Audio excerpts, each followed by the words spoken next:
Hello and welcome to the Gaggle, where we challenge and, if necessary, destroy media narratives.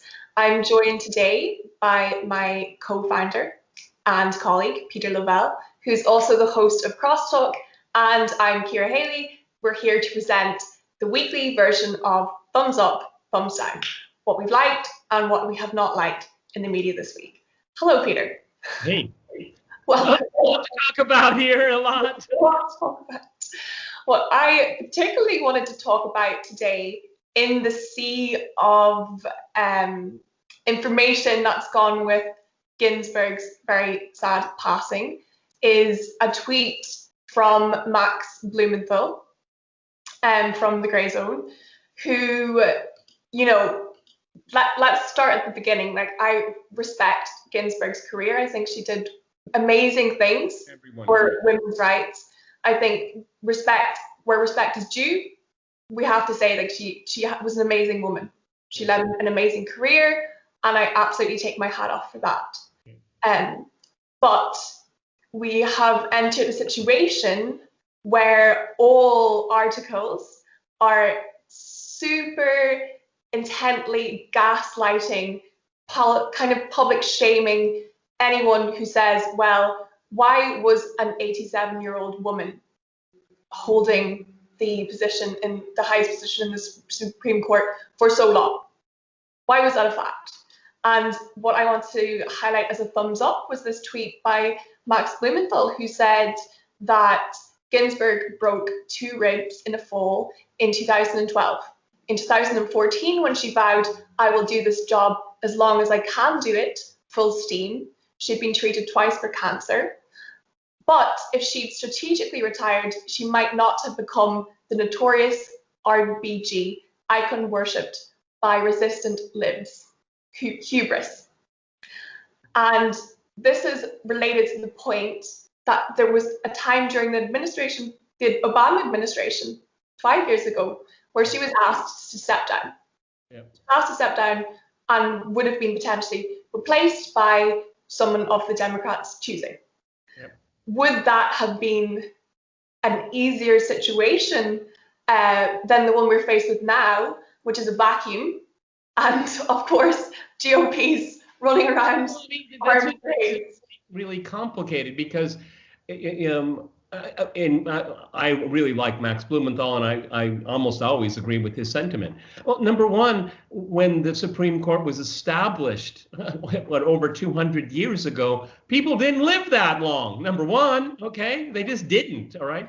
Number two, the supposition that you should have strategically resigned. Well, I thought they're not supposed to be political. Okay. And that would have been a purely political decision to make. Okay. One of the things we have to seriously talk about is term limits. Okay. I mean, 225 years ago, term limits really didn't mean much because how many people live past 60? Okay. I mean, you were an old person if you were 60. Okay. Yeah. And now, I think in the past, a 60-year-old becomes a justice of the Supreme Court because you're a seasoned jurist. Okay. Yeah. But Yeah. I mean, in terms of the thumbs up, thumbs down, this is a thumbs up for Donald Trump because his campaign has been lackluster at best. I mean, it's one of the worst campaigns in my lifetime, and so is Joe Biden's. Okay, and I think there's a basic consensus that Republicans are going to vote more on judges. Okay, now. Gorsuch and Kavanaugh didn't kind of work out the way the base expected, but I still think that this is something that will galvanize people. I mean, obviously the base is already in the 90 percentile going to vote for Trump, and that's he's got he's always hovered around 42-43% in popularity. This is a kind of thing that can push you over, okay? Because his messaging during this campaign has been all over the place. It's like throwing a rotten tomato against the wall. What are you supposed to look at, okay? Maybe this is the one thing he can focus in. So this is certainly a win for Donald Trump. Is it a win for American political culture? Wow, the gates of Hades have been opened, okay? This is going to be a wild ride. And I thought I was already saying that. I mean, this is an extra layer that is just really hard to comprehend the reaction, because we have elements in the political left in the United States that, in my opinion at least, have legitimized violence, okay? And we saw the disgusting behavior of the Kavanaugh hearing. This is going to be the Kavanaugh hearing on steroids. Times 100. Times 100. Yeah. On the other side, if you look at how it will probably definitely help the Trump campaign, I also see Democrats using Ginsburg's death to gaslight and vote shame instead of making their case with positive policy changes that actually help people's lives. I can see it also being a tool for them to talk about another element of, oh, let's talk about how great this woman was and how she was a pinnacle for women's rights.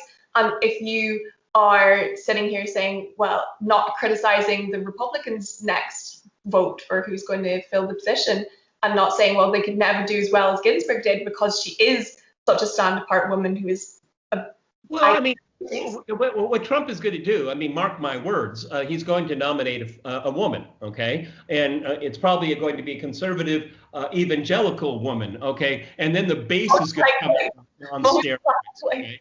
No, I think that's what's going to happen here. And one of the imperatives here, and I think this is a contingency that we all have to be aware of here, is that we need 9 judges on the court, because this election is going to be litigious. Okay, it's going to be litigated. All right, we're not going to get an answer unless one or the other gets like this, Ronald Reagan, FDR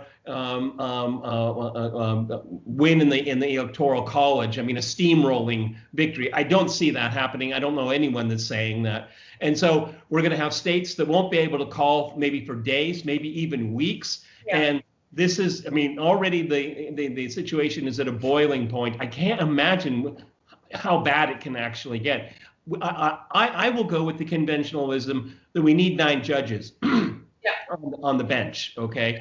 And all of this nonsense about the decorum of nominating another. This is politics, okay? And President Trump has every right to do it, okay? And McConnell, this is his specific line of business, judges. And he's rubbing his hands right now. Is he going to be able to pull? It's going to be very hard. The Republican votes in the Senate is going to be real dicey. It is not impossible that Mike Pence will be a tiebreaker. And I don't think ever in the history of judge appointments that the vice president has been a tiebreaker for a judicial appointment. I'm doing the same topic on crosstalk. I'll do my homework just to make sure that's true. We can double check, fact check. But in terms of limiting judging term sentences, do you think it's a reality that could be changed or brought into some form to limit the amount of years one person can sit for? For example, there was an article in 2014 written by the HuffPost saying, "Thank you for your service, but it's time to go, Justice Ginsburg." This is 2014. Yeah, I'm open to that conversation. Like I said, I mean, when this was all invented, people didn't live that long. All right. I don't want to be age discriminatory either. OK, I mean, if we can look at the 2 presidential candidates, they're essentially the same age, and one is energetic and one isn't. Everybody's a little bit different. So I think we have to be, we have to be careful about this. I mean, and plus, when a person is goes through the judicial process and gets confirmed, it is upfront known this is a lifetime job. Okay, so we have to take that on board too. It's really, really dicey because everybody is different. And Ginsburg, she did pop back remarkably over and over again. Okay, I mean, I'm a conservative person and I want to be very careful. I mean, this is a time of mourning. I mean, I had nothing to do with her politics, obviously. But as you pointed out in your introduction, a truly remarkable life. And you know, you don't have to be political to look at, you know, someone that is so inspiring. And you know, I'm a lot older than a lot of people watching this video here. I even in my youth, you know, a woman, a lawyer, what? You know, that's weird. You know, it was something that just wasn't accepted, okay? And see, as a trailblazer, oh, what a remarkable story. But not only just for women, but for the overcoming adversity in general. You can do it, okay? And so I'm not going to be like cable TV and just, you know, wet my towel with tears over it all. What you've said, what I've said should stand here, but it also opens up a lot of questions that you've already addressed to me. And I think they're very complicated, and they're going to be very, very divisive, because if we have a mid-50s-year-old conservative woman, well, then just do the math, and then another 30 years. Okay, this is the thing. And what's really interesting too is that it's basically the left, because they haven't been able to, through legislation, to get what they want. They've relied heavily on the courts. And that's why we're going to get Kavanaugh on steroids, because this was the vehicle the left got a lot of what it wanted. Okay. And also, I want to be very clear, left, right, or center, the Supreme Court is always nice to corporate America. Okay. I fault all the people that went through that charade with Kavanaugh. What is Kavanaugh's opinions about executive privilege and about corporate America? They never asked those questions because they were focused on his yearbook and beer drinking. Okay, I'm sober. Yeah, but the thing is that instead of all this woke politics and political correctness, you know, we have to look at these nominees and see really who they are, because people judge it through the cultural wars. I want to know more, okay? Because as you said here at the start, corporate friendly. It's not supposed to be a political position. You're supposed to be an objective judge. Well, let me give you a thumbs down here. A thumbs down for this week. We lost someone really amazing, Stephen Cohen. Why I say thumbs down, but we lost someone that was courageous, that was honest, that bucked the trend, was not afraid to speak out. Stephen Cohen was probably the preeminent American specialist and scholar on Russia and the Soviet Union. And I had him on Crosstalk. I've met him a number of times here in Moscow. And he was a real hero for a lot of us. He really was a hero, because he had the gravitas, he had the stature, and to speak out. And he had a forum at the Nation. He went on to alternative media like Crosstalk. He's been with Aaron Mate at Pushback a number of times, and he was very generous to alternative media. Very generous this time. Yeah, I mean, he's just one.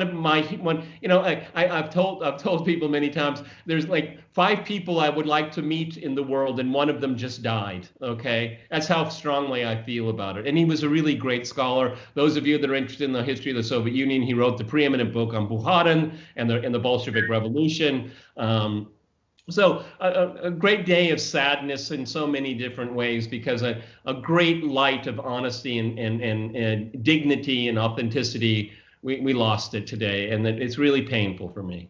Yeah, and I would also just add that he went from being the go-to Russia expert to being unfairly marginalized for standing up for what he believed in, and he was a great, great light in the academic community, but also just as a person who was true to his field. Yeah.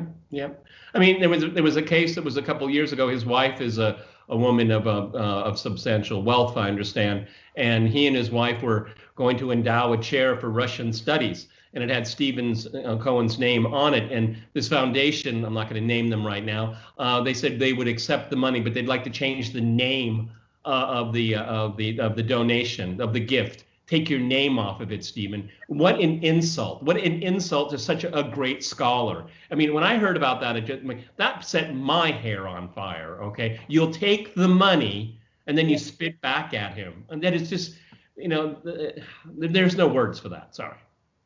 Well, on that point, Peter, I'm going to wrap up this session of Thumbs Up, Thumbs Down. Thank you very much for joining us. I hope that everyone has enjoyed this week's assessment, although it's been tinged with a lot of sadness. Yes. But please do like, subscribe, and follow the Gaggle, and join us as we'll keep you updated throughout the week. Thank you very much.